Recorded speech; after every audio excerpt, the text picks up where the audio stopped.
We're here to talk about why gender representation matters and why it should matter to all of us, not just women. My name is Hannah Storm. I am a gender and media consultant. I am now currently the director of the Ethical Journalism Network, formerly at the International News Safety Institute.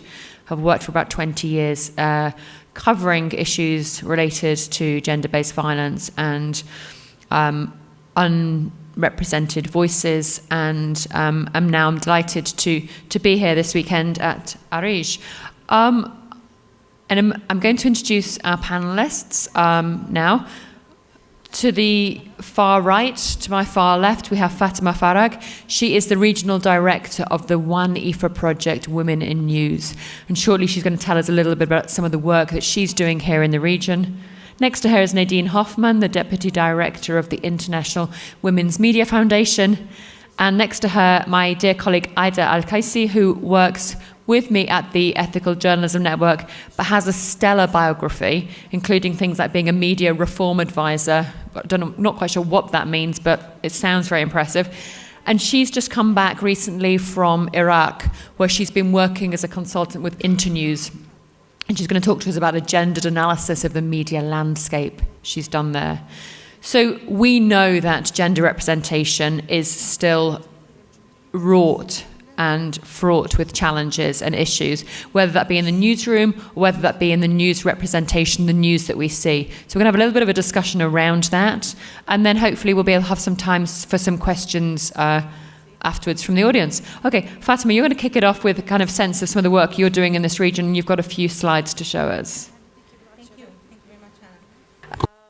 لو تسمحوا لي أنا هتكلم بالعربي بما إنه هو برنامج بنقدمه هنا في منطقة Okay, excuse me, I'll be برنامج المرأة في الأخبار. هديكوا news. I'll be giving you a quick idea regarding how can we work and why there are trends and with special institutes and agencies. When we started thinking about how can we create a difference or a change in terms of the gender representation in the newsrooms, we wanted to choose countries with a higher level of stability and also journalism institutes that have been established for a long period of time, also with high level of stability.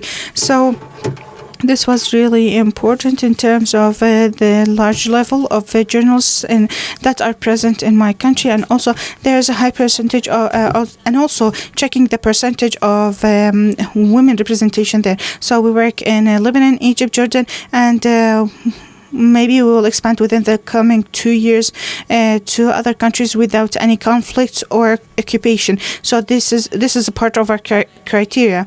So this is our first initial idea. I'd like to show you this group. Those are a group of Canadian journalists in the beginning of the centuries. I believe like I am one of those ladies when I go to a newsroom, when I go and talk about women equality or like sexual harassment, or it's just like if I'm talking about something really far away from the general context in which the people work in.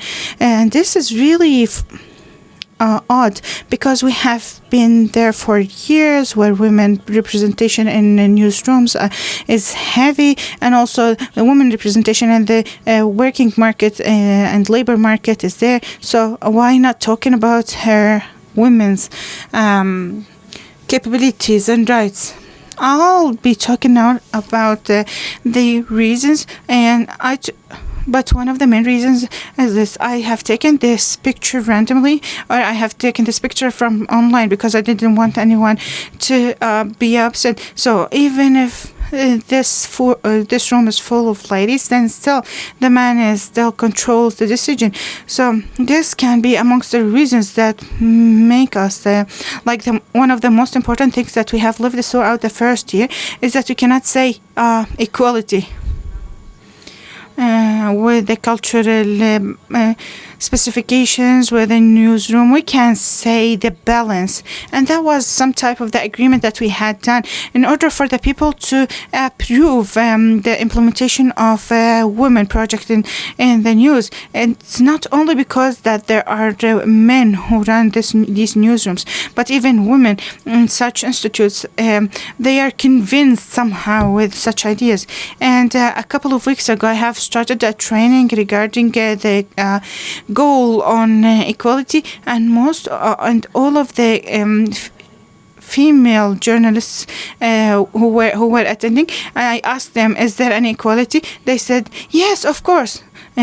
But during the break, all of them, they were talking about bullying, not being given the same opportunities, and a lot of oppression in their work status.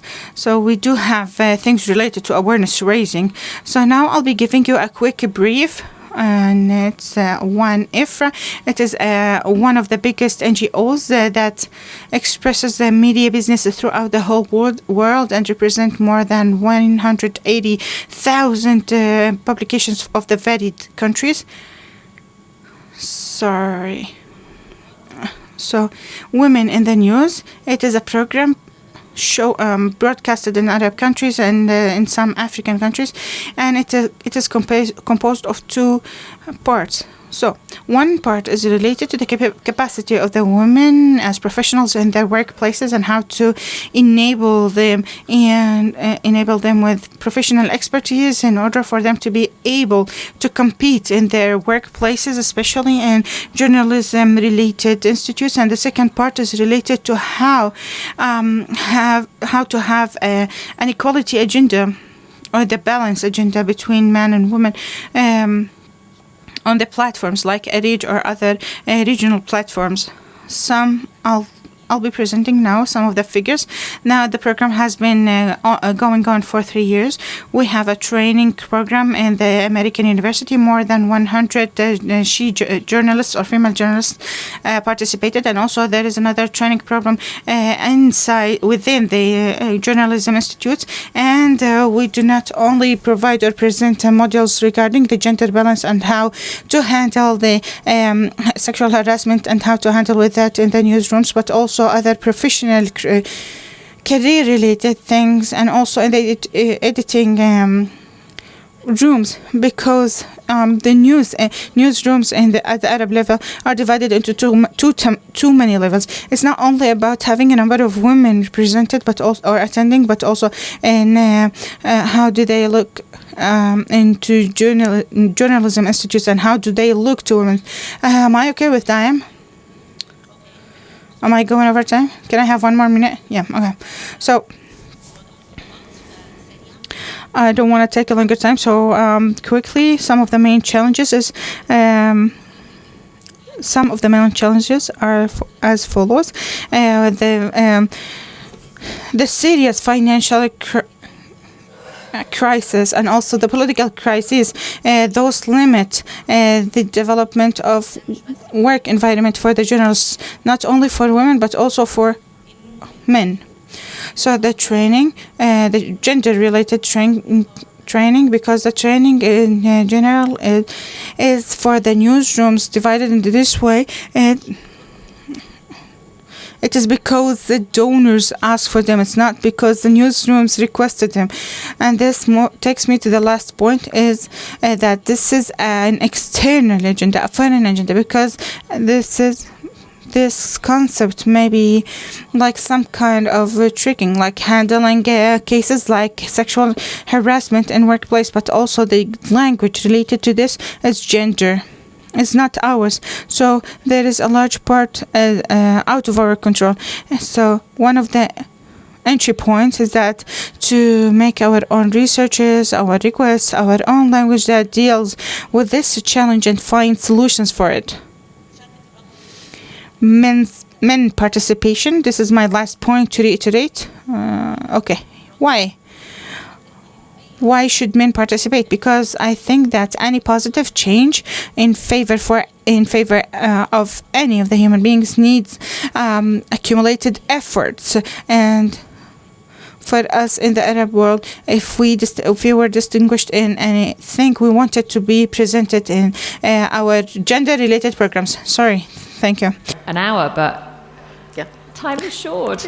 And to your point about why it's so important to have men involved, Ida, you're just finishing up this incredible gendered analysis of the media landscape in Iraq, and some of the findings that you have come up with talk to the need for involvement, both from male colleagues, but also a kind of sense of solidarity. Can you talk us through, and I don't know if you want, are you talking in Arabic or English? I'll do English. That's fine. Okay, so about some of the findings, and then Nadine will come to you about responses to both of those. So I'm going to speak in English if anyone needs to use the translation. So I conducted recently, or this year, over the last 6 months, I've been conducting some research in Iraq to produce a publication called A Gendered Analysis of the Media Landscape in Iraq. It's due to be published in January in Arabic, English, and Kurdish. And it looks at, and it's a piece of work that I'm doing in association with Internews, who have a number of projects currently active in Iraq, looking at gender-related issues, gendered content-related issues, but also representation in institutions. The research was based on interviews with around 50 media stakeholders, journalists, editors, media owners, policymakers, and academics from across Iraq.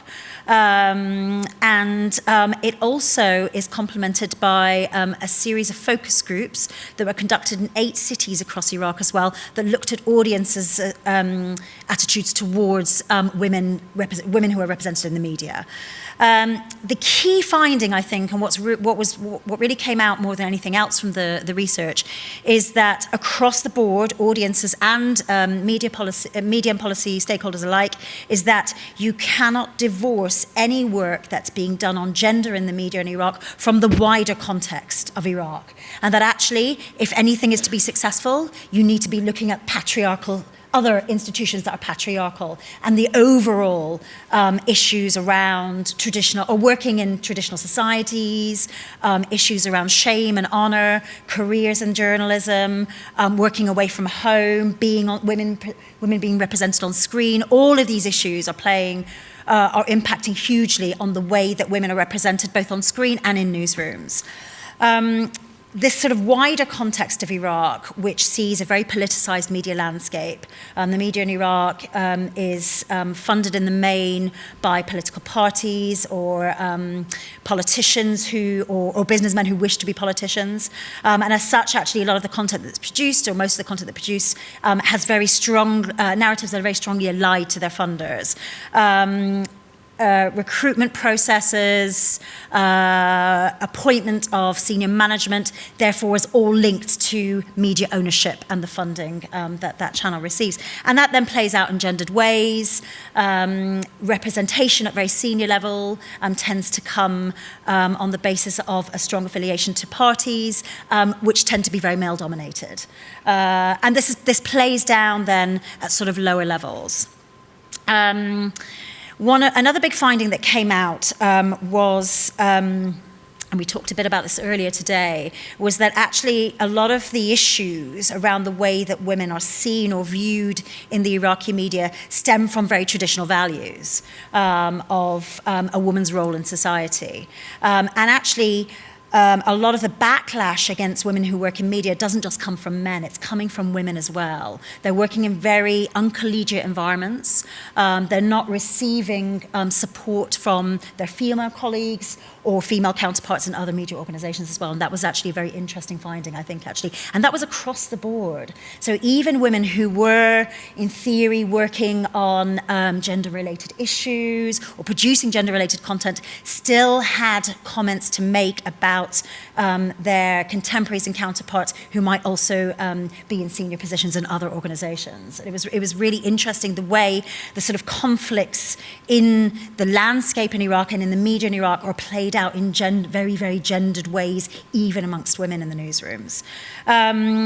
Harassment, bullying, both online and in newsrooms was also prevalent. And actually, and again, it's something we talked about today, it's almost not even recognized as harassment because it's become so normalized. And that's also a big issue. Women are also very afraid to speak out around issues related to sexual harassment and harassment in general, for fear of not only losing their jobs, but shame that they might bring on their families and communities. It was very interesting that women either chose to leave the profession because they felt as though there was nowhere to go in that sense, or those women who did carry on and did achieve sort of recognition or sort of got to positions in senior management, all talked about how they couldn't have done it without the support of their families and communities. And that's also a really interesting finding, because not all women will have that support or those support structures in place. I'll just talk briefly about the audience focus groups, and then we can move on. The audience focus groups were very interesting. The sort of focus groups were conducted in two halves. We did a discussion in the first half, and then in the second half, we showed the audiences content produced by Iraqi female journalists on gender-related issues, and asked them to discuss that content. What was really interesting was in the discussion, the focus groups, and we did male, female, young, and older, and we did lower socioeconomic class and then upper middle class, and then we also did the main conurbations, Baghdad, Erbil, but then also Basra, and Salahuddin, Mosul, and Diyala, so some of the sort of post-ISIS territories as well. And what was interesting was that in the discussions across the board, audiences were displaying very negative attitudes towards women who appeared on screen and women in the media. But then when we showed them content that were produced by women that covered issues related to, one of the pieces of content, for example, was a great report on the increase in physical harassment on the streets in Basra. And then another piece of content was about female politicians. When we showed them the content, they reacted really positively to the content and said they actually wanted to see more. And they felt that that content wasn't represented enough in the media. So again, really interesting findings. And I'll just finish on one thing that sort of united everybody, media stakeholders, policymakers, and audiences. And that was that everybody across the board felt that the media wasn't representing them. And that came across loud and clear from women across the board as well. So again, the report, when it comes out, you'll have a chance to read it, but there are a number of recommendations that look at sort of wider sort of policy, legislative issues to working on a community level with religious and community groups, basically, to start to develop a better representation or better narrative around women who have careers in media and the way that women are represented on screen. Thank you, Ida. That's fascinating. And as Ida says, the report, which was for Internews, is going to be available in January in Arabic, Kurdish, and English.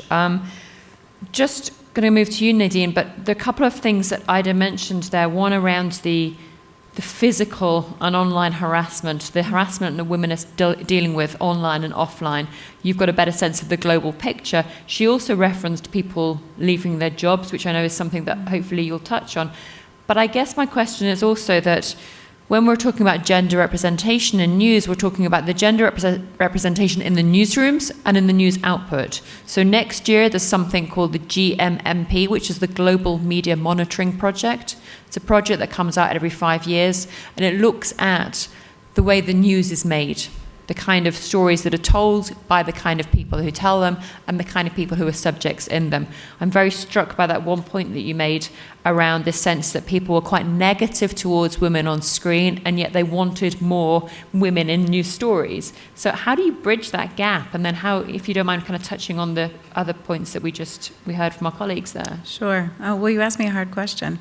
Well, talk about whatever, but I think if you can kind of come to those points as well, Yeah, that would be of course. brilliant. Yeah, and so at the IWMF, we're focused on advancing women in the news media worldwide, and really with the idea that without a diversity of voices, you can't have a truly free press. And as a precondition for having that diversity of voices and for having women fully represented in their newsrooms, safety is a really big factor that we think about quite a lot. And so we've been talking a little bit about violence online and offline.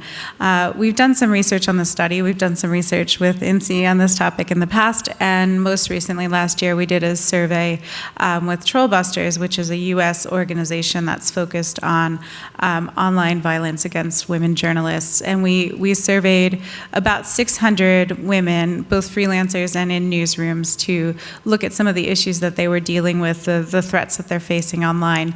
And I think one of the major takeaways for us is that if we know we have a pipeline problem of getting women into the highest levels of their newsrooms, then one of the main, or a major contributing factor is that women are being silenced and driven out of their newsrooms by the attacks that they're experiencing online. So about 30% of the survey respondents said that they had considered leaving the profession as a result of the violence that they experienced online, and that percentage was much higher actually for younger journalists, so journalists who were just starting their career and in the first decade of their time in the newsroom. And that's really disconcerting, obviously, because we aren't going to fix this problem of getting to parity and having that equal representation if women are getting driven out so soon into their careers. Some of the other issues that have come up in other sessions as well have been around, not reporting on certain topics, so sort of taking themselves off of a beat, of having real trauma and long-term lasting emotional impact and not really getting support necessarily within their newsrooms for that. So one of the things that we really do advocate for is for newsrooms to be much more supportive in putting in place policies that can address these issues and in a holistic way, so that when you're looking at the safety of your journalists, you're thinking about the threats that come both digitally and out in the field, and also considering the threats that come from colleagues in the newsroom or from other people inside of the newsroom, because this is the thing that I think often gets forgotten when you're talking about journalist safety. The extra layer of threat that the women face is from the men in their own newsrooms, sometimes, unfortunately. So I thought I would talk a little bit about being a male ally and what that means. I think it's become quite popular to say male ally in the wake of the Me Too movement. But what does that actually mean? And I think often it's really those little things. I mean, we see so many times there are those microaggressions that occur where women are, ignored or talked over, or there's an inappropriate comment made. And it's really and I'm happy to see that there are a number of men in the room here today. It's being the person who, instead of not saying anything and then maybe later apologizing and saying, "Oh, I'm sorry that happened to you," standing up and calling out that behavior when we see it, because those small things can become bigger things, and really acknowledging that this is something that it makes a difference. So not being a silent bystander. And then in the field, really just for those journalists who are out in the field with your female colleagues, really having their back when there is a situation of sexual harassment, whether it's a source or whether it's a driver, but not ignoring it when it happens, and saying something about it. You can be an ally by amplifying your female colleagues when they are speaking in meetings and when they're pitching stories. As a manager, and I don't know if there are editors here as well, actually making sure that women are getting assigned equally to stories across all beats, so not siloing them to specific assignments, or restricting them from hard stories. Hiring more women. It's really pretty basic thing to say, but that's a great way to be an ally, is just to make sure there are women represented in the newsroom so that the newsroom is more reflective of the communities that we all are trying to serve. And really also just, making sure that we're paying attention to whose voices are being amplified in the stories that we're all telling, and making sure that women are sourced as experts in their fields and that they're showing up in stories. That's something that I think if we did a better job of monitoring, there's a very, very long way to go on this. And then just another way that we can I think help bridge this gap is to have more mentorship, a focus of mentoring the women in your newsrooms, as whether you are a male or a female, and making sure that we're helping women to move up, and also just helping it to be acceptable to break that professional code of silence that I said at the beginning, that women are afraid, or they don't necessarily speak up when they're being harassed because they don't think it'll be taken seriously, or they think they might have repercussions. So making it really clear that those things will be taken seriously, and making sure that there's a process and a policy in place to deal with it. That's the only way that we're going to start to address this problem, I think, in a larger scale. And I think I've missed now one of the questions. I think we'll come back to that, if that's okay. Yeah, of course. I just want to say a couple of things to reinforce what my colleagues have said here and just from some of my experience, I had the immense privilege recently of doing a piece of work with the Poynter Institute in the States, working with an organization called Press Forward. And we created a curriculum for US newsrooms to counter sexual harassment, and it was called Us Too. And some of the pieces of work that we found while we were doing this was that it's so important, as Nadine said, to support people to be good bystanders, to really take action as bystanders. That is one of the most effective ways of countering sexual harassment. The other thing we heard, and we heard it this morning from one of our colleagues, and I think she's in the room, Molly, she's over there, she's waving.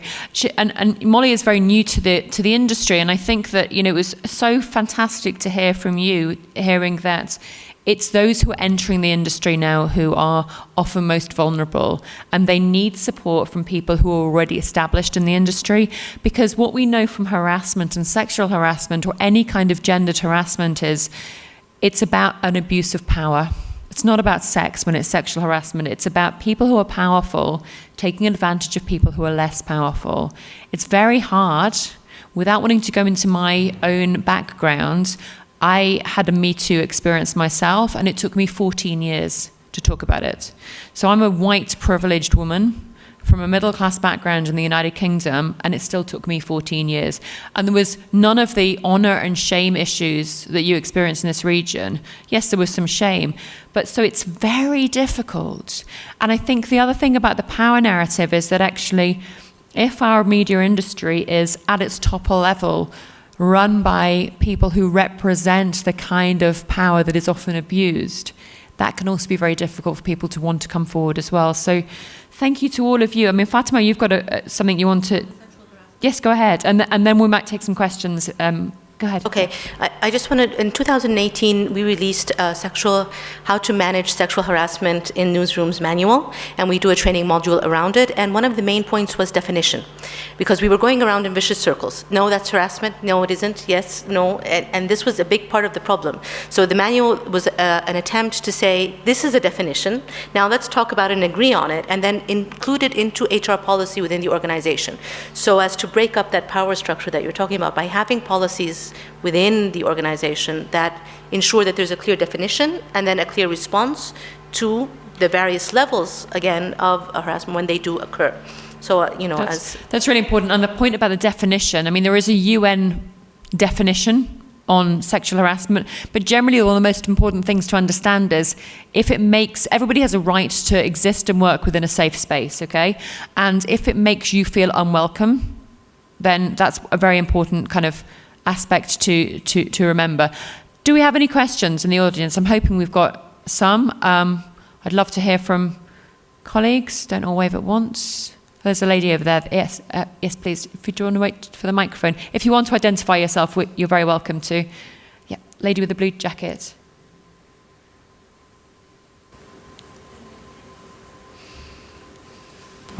Thank you. I will speak in Arabic, please. عندي مجموعة أسئلة المضبوط، بس يعني قبلها في ملاحظة صغيرة على تعريف التحرش الجنسي، وتحديدا في أماكن العمل، بأنه جزء من أنواع التحرش الجنسي هو. Sorry. Can you hear me now? Can you hear me now? Can you hear me now? So she has a number of questions, not one question, and she has a comment first. It's about the definition of the sexual harassment. One kind of sexual harassment is the one that is practiced by the most powerful to the least powerful, and we can call it corruption. I think it's a corruption case. I'm not sure if you include something like this in the manual you talked about, Ms. Fatma. We are talking about power, using power, or the exploitation of power, and I think it falls under corruption. My questions that I would like to ask to the three speakers, Ms. Fatma, you mentioned that there's a lack of awareness by female journalists that were surveyed. When they were asked about equality, they said everything is fine and all women have their rights and they exercise them.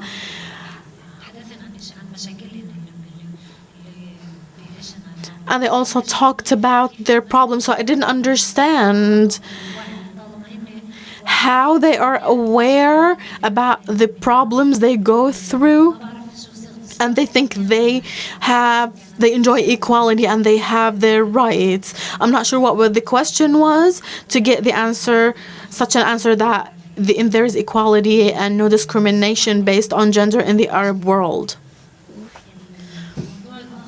The second thing, I would love to know the percentage of women in the media industry.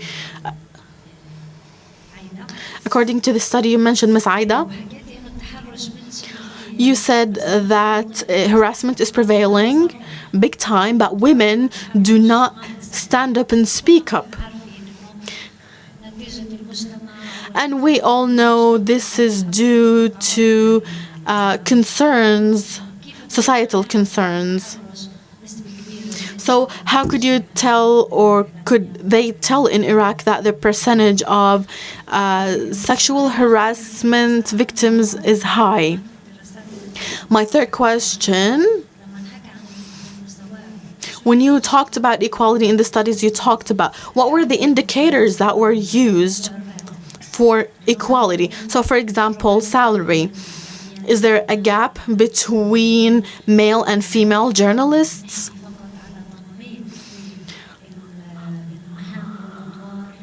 Are we, regardless of the low percentage of women in the media industry, are we talking about giving the same roles and responsibilities for women and men in this industry? And I believe we have an issue in the Arab world about this. I can speak on behalf of Palestine. Working women, the percentage of working women is low compared to working men.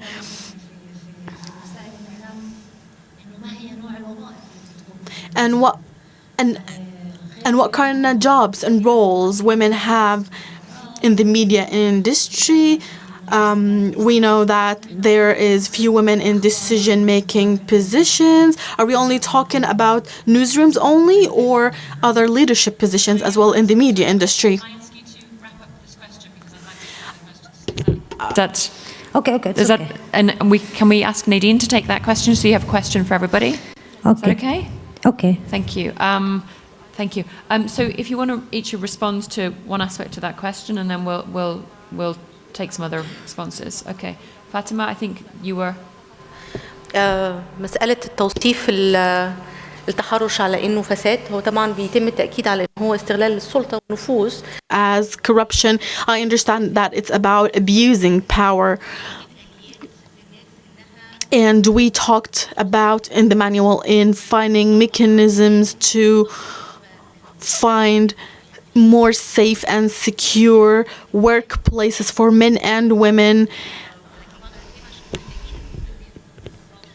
And we need all parties to be part of the solution. The second thing you talked about is that the awareness or lack of awareness among journalists and the public in general. I think sometimes, yes, they may confuse if they understand or don't understand. If they sometimes don't understand that I have my full rights or not in the workplace. And I'm not sure if you have something like this in Palestine or not, but women with strong personalities are good enough to defend themselves and they protect their privacy. So good women equal strong women equal strong men.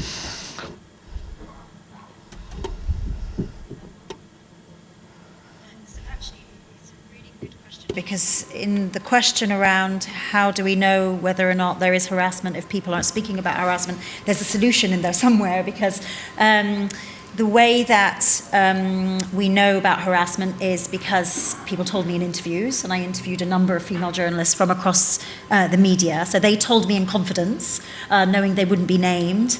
And there is also an organization called the Iraqi Women's Journalist Forum, who are actually very active in Baghdad and across Iraq. And they've done a number of qualitative research studies and some polling around issues and questions related to harassment that have shown that women are being harassed. So it's a really valid question, because actually women are talking about the fact they're being harassed, but they're doing it anonymously. So in there's a solution to how we get a better understanding of how we might deal with harassment, and it's something that needs to be discussed and teased out a bit more, I think, actually, and perhaps thought about in the context of some of the sort of wider work that's being done in the region around this issue, probably. And I think I just echo what Ida has said. When INSEE, which was the charity I used to run, did a project with IWMF a few years ago, a lot of it was confidential.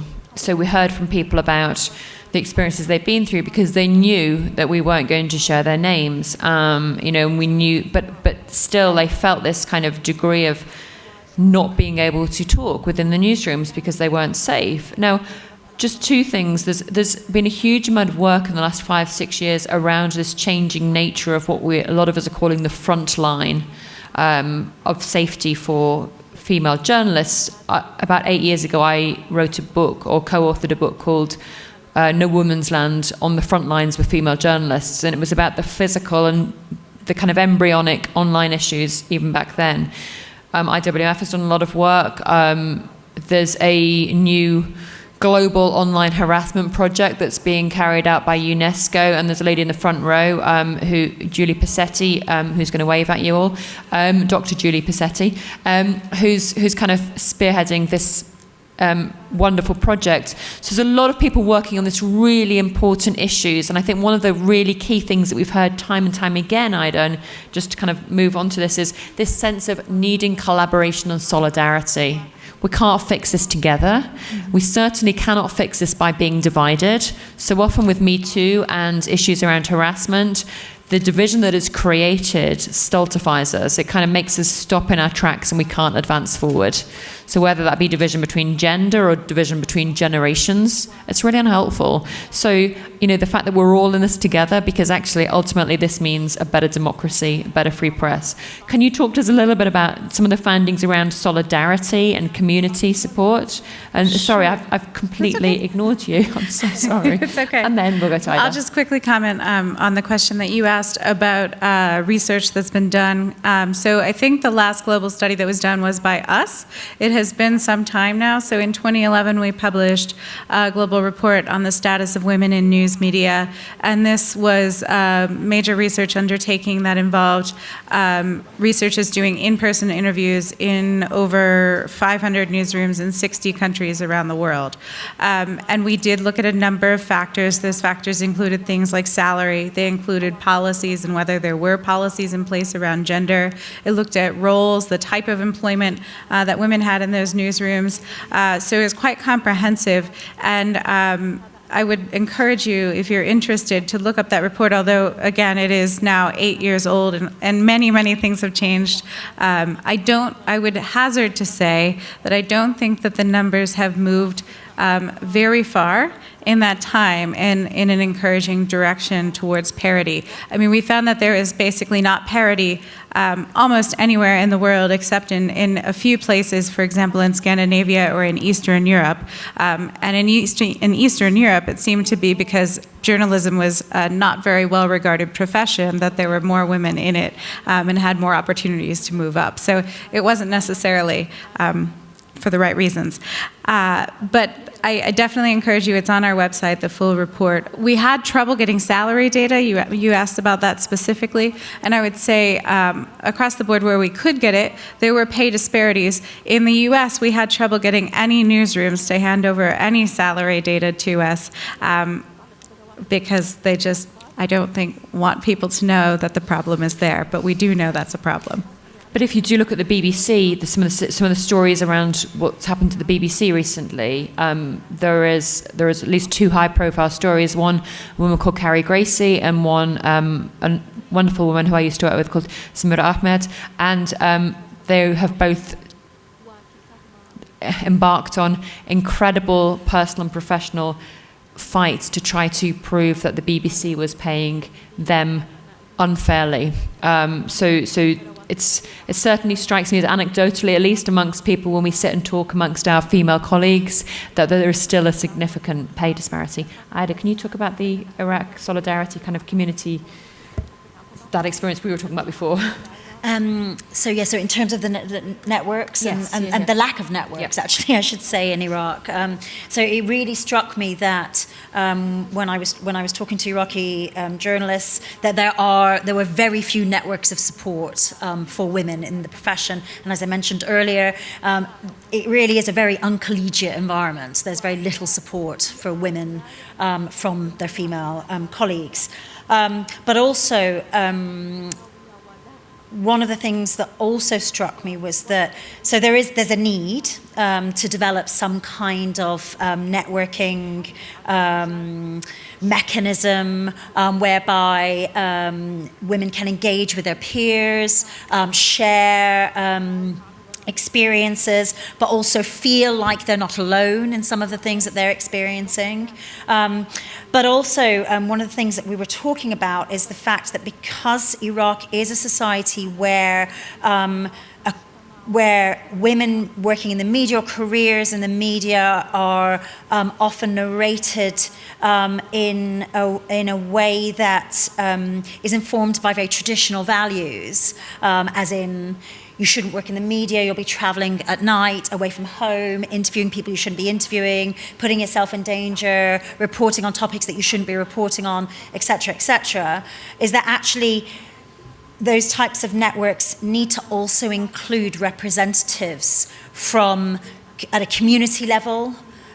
These conversations need to be had at all levels. These networks of support need to sit whereby people who are working on familial issues, community issues, are all involved in the conversations as well. The other thing that I would also say about Iraq is that, and I found this in other research that I've done on Iraqi media and Iraq in general, is that they have very little access to regional networks even, or international networks.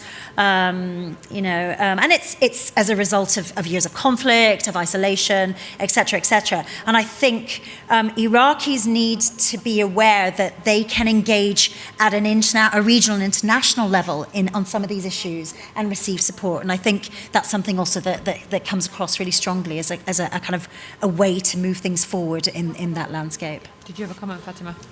On the networks, we've been developing in-country networks as part of the program. So we have meetings every couple of months that bring together all the people who have been through the program to sort of create that.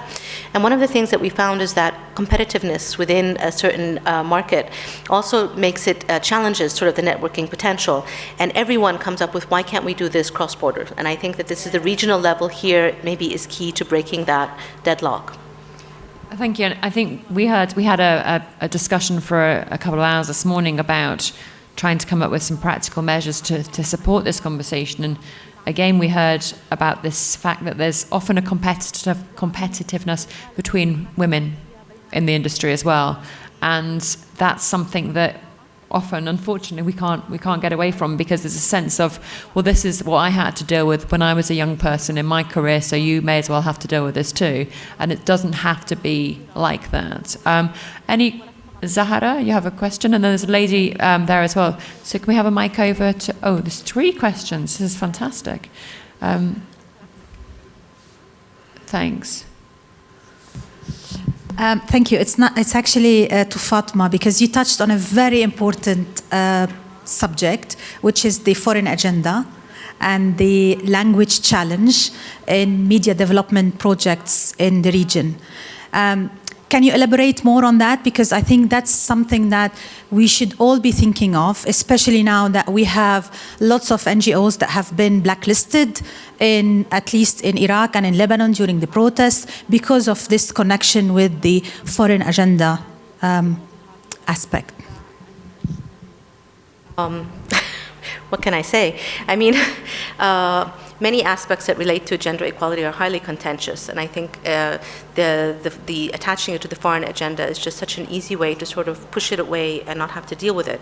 So, for example, we once had a conference, and we had a panel on sexual harassment. All of a sudden, all the chief editors from a specific country got up and walked out. And when we went, later, like, why did you walk out? And they were like, no, this doesn't happen in our country. We don't sit through. This is not our business. This is something from outside. So it was, the perfect excuse to get up and not even have to listen to what was being said.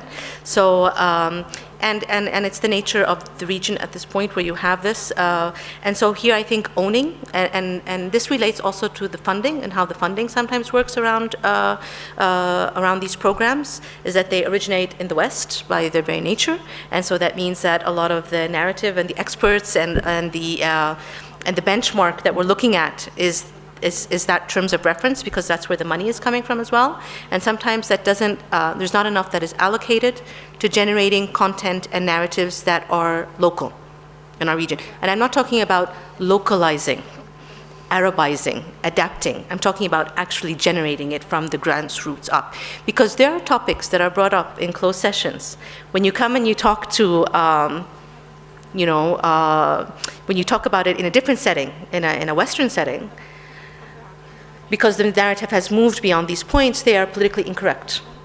And so you can't deal with them. But they are the topics that are the burning ones on the ground. And if you don't deal with them, you don't win the argument.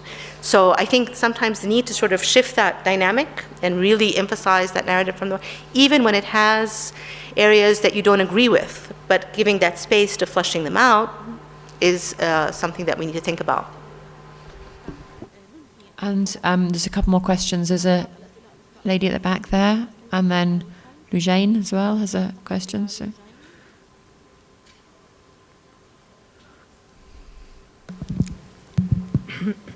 مساء الخير، أنا هند شاهين من مؤسسة فريدريش ناومان من أجل الحرية. لفت نظري من الكلام اللي انتوا بتقولوه إنه some of what you said captured my attention, especially the reports about the problems or challenges that face women in the media industry. And since we are here in a place where we talk about investigative journalism, why shouldn't we encourage women journalists to report on and highlight such issues? Developing many reports to talk about those problems is not as effective as reporting them and highlighting them. Having pictures and videos about those issues is more effective to show the people that these things actually happen. And I think we need to find mechanisms to empower such women. In case they are dismissed from work, we need to provide them with legal support. I'm not sure how we can do this, but it's important to highlight those issues, not through reports only. Another point I have in mind that's related to the representation of women in the media industry. I got a lot of questions from journalists in particular about countries in conflict zones like Sudan, Yemen, and Iraq. They are unlisted for donors. All donors, I want to tell the donors here that those are the people and the segments that we need to highlight, especially women. They shouldn't be unlisted. We need to have them in regional networks like this one. One other question at the same time, and then we'll address this lady here. Thank you. هو تعليق أكثر من It's actually a comment, not a question. I will talk about Syria as an example. For the past 3 decades, there was no response to sexual harassment practiced or exercised against female journalists, and females now are involved in the corruption now because they don't speak up, so they are now considered as involved in corruption, and now they left news rooms to work on health, get away from politics, and go far away from in-depth investigations. So there are two kind of pressures. First, that comes from media leaderships in newsrooms and from intelligence as well, that used to run such newsrooms, especially in governmental news agencies, and they messages used to be directed directly to them. Either you cooperate with us or you will be cornered, and after that you need to deal with the pimp whether you like it or not. This was a direct message to women, especially when they were new in newsrooms.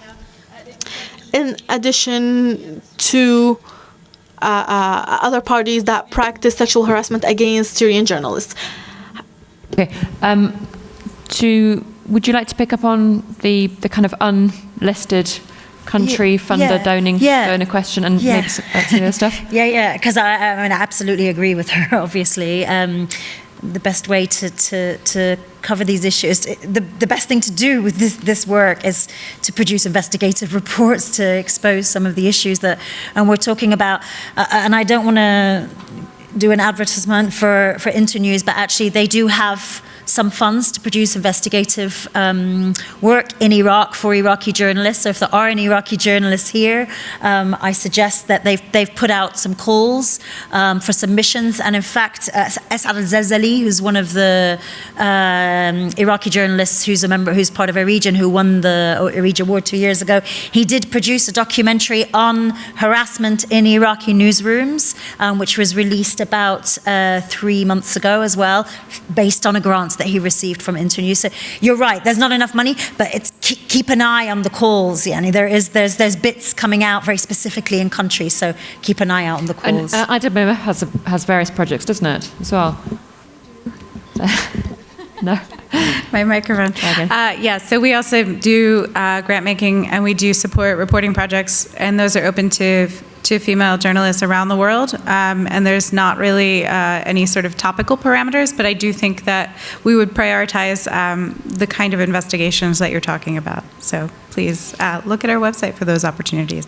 And did anybody want to talk about, in response to Lujane, the kind of Syrian question and context, and the work that the kind of pressures you're talking about the pressures from the corruption within the newsrooms that's impacting on women journalists as well?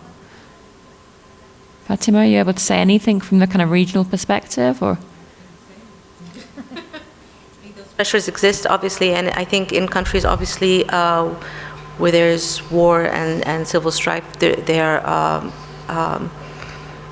much more intense. This is something that doesn't just impact women, it impacts newsroom operation generally and freedom of the profession.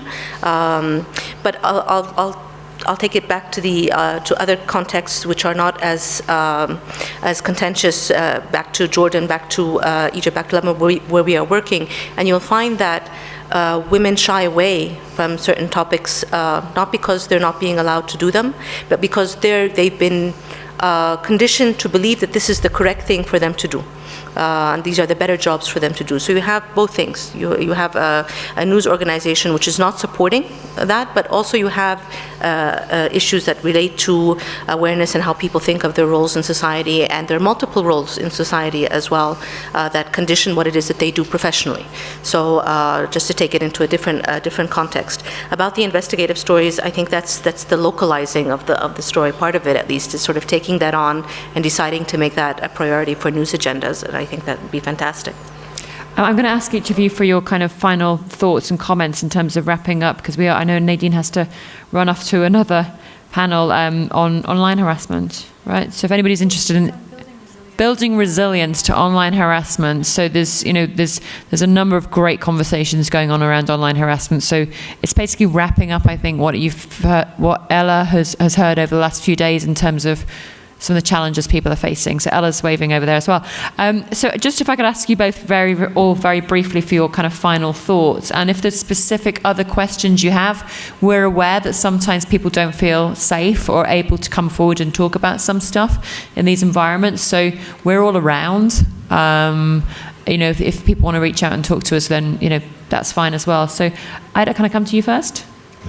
So I'll wrap up by sort of going back to maybe Lejena's point a little bit, and the sort of issue of corrupt practices. Actually, one of the things that came up in the Iraq research was that so it's standard practice for journalists to receive bribes and expect to receive payment to attend press conferences in Iraq. Standard practice. And what was shocking is that and the Iraqi women's civil society movement is actually quite strong in Iraq. They were actually taking part in having to pay journalists bribes to come to their press conference. So this corrupt practices see even people who are trying to fight against the corruption actually having to engage in them to sort of to make a change. So I go back to the point I made at the beginning, which is that all of these things that we're talking about, and I mean Fatima will know this probably more than anything, and Lejena, you'll know this as well, is that we can't look at sort of gender issues we can't divorce them from what's going on in the wider context. I think for me that's the sort of key thing. Thanks. Fatima, do you have any final comments? Well, I mean, the wider context, I think that really is what it comes down to, and in raising professional standards and making that the measure within newsrooms is very key to winning this. And I think also, final note, all these programs and these initiatives that are on the table, I think they're as useful as people decide also to make use of them. So we are here and work is being done and content is there. And I think this is really to encourage people to engage, because you can also impact how they're played out, and that's really key. Thank you. And Nadine? I guess I'll just kind of close where I began, which is to say that we can't if we don't have a representative media, then we're not really reflecting what's happening in our societies. We have to have women's voices in the newsroom. We have to have women's voices equally presented in the content that's being produced in order to really have a clear picture and to have a full freedom of the press. Thanks. And I just finally kind of echo a bit of what Nadine said. I run an organisation called the Ethical Journalism Network. I honestly don't believe you can have ethical journalism unless you have proper representation and unless you include the voices of everyone in society. I think that, we talk about transparency and accountability and humanity and independence. And through each of those lenses, we can look at how we represent the voices of the most vulnerable, who are often women. I'd like to thank all of the panelists. Thank you ever so much for participating in this conversation. And thank you, you all as well. And good luck with the next panel, IWF. Thanks.